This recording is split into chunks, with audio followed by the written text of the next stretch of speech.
Applications of law of conservation of a linear momentum. First application is recoiling of gun. बच्चों अब हम law of conservation of linear momentum की applications पढ़ रहे हैं, जिसमें फर्स्ट है recoiling of gun.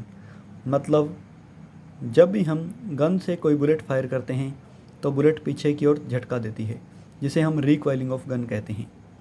When a bullet is fired from gun the gun gives a backward jerk. जब भी हम गन से बुलेट फायर करते हैं तो गन पीछे की ओर झटका देती है। इस प्रोसेस को हम रिकॉइलिंग ऑफ गन कहते हैं। Recoil velocity of gun. The velocity with which gun gives a backward jerk is called as recoil velocity of gun. जितनी वेलोसिटी के साथ गन बैकवर्ड जर्क देती है, पीछे की ओर झटका देती है, उस वेलोसिटी को गन की रिकॉइल वेलोसिटी कहते हैं। Expression for recoil velocity of gun. अब हमने रिकॉइल वेलोसिटी ऑफ गन के लिए फॉर्मूला बनाना है। तो let M B is equal to mass of bullet, M G is equal to mass of gun. Before firing both bullet and gun are at rest. देखो हमने यहाँ पर M B mass of bullet लिया है, M G mass of gun लिया है। Firing करने से पहले बुलेट और गन दोनों रेस्ट पर हैं, इसका मतलब दोनों की वेलोसिटी जीरो है, और दोनों की वेलोसिटी जीरो है मतलब दोनों का मोमेंटम भी जीरो है, क्योंकि मोमेंटम होता है बच्चों मास इनटू वेलोसिटी। तो for before firing momentum of bullet is equal to zero और momentum of gun is equal to zero, और total momentum before firing equal to zero. After firing V B is equal to velocity of bullet. जब हमने bullet fire किया तो मान लिया कि bullet की वेलोसिटी वी बी है, V G is equal to velocity of gun है। तो मोमेंटम बच्चों क्या होता है, मास इंटू वेलोसिटी।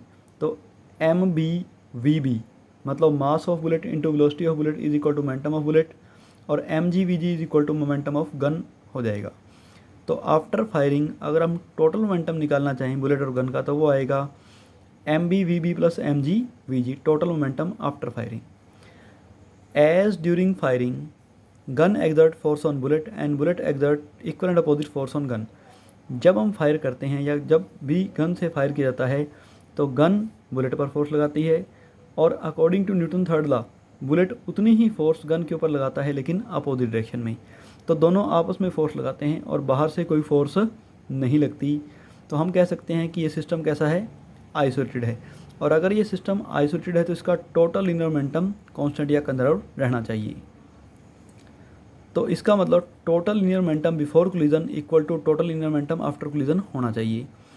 तो total linear momentum before collision zero है और after collision M V V B plus M G V G है। अगर हम एक टर्म को दूसरी साइड ट्रांसफ़र करेंगे तो साइन माइनस आएगा, तो M G V G equal to minus M V V B हो गया। तो V G is equal to minus M B V B by M G, या हम कह सकते हैं velocity of gun is equal to minus M B mass of bullet by M G mass of gun into velocity of bullet. ये हमारे पास recoil velocity of gun के लिए फॉर्मूला आ गया, इसको हमने इक्वेशन 1 से लिखा हुआ है। तो equation 1 gives recoil velocity of gun. Equation 1 हमें रिकॉइल वेलोसिटी ऑफ गन बताती है, और नेगेटिव साइन ये शो करता है कि the recoil velocity of gun is opposite to that of velocity of bullet. तो नेगेटिव साइन ये शो करता है कि velocity of gun velocity of bullet के अपोजिट डायरेक्शन में होती है। आप देखते हो कि जब भी फायर किया जाता है बुलेट आगे की ओर जाता है और गन पीछे की ओर जाती है। तो माइनस साइन का मतलब यही है कि वेलोसिटी ऑफ गन और वेलोसिटी ऑफ बुलेट की डायरेक्शन एक दूसरे के अपोजिट है। तो यहाँ पर ही हमने रिकॉइल वेलोसिटी ऑफ गन के लिए फॉर्मूला ड्राइव किया है। Thank you.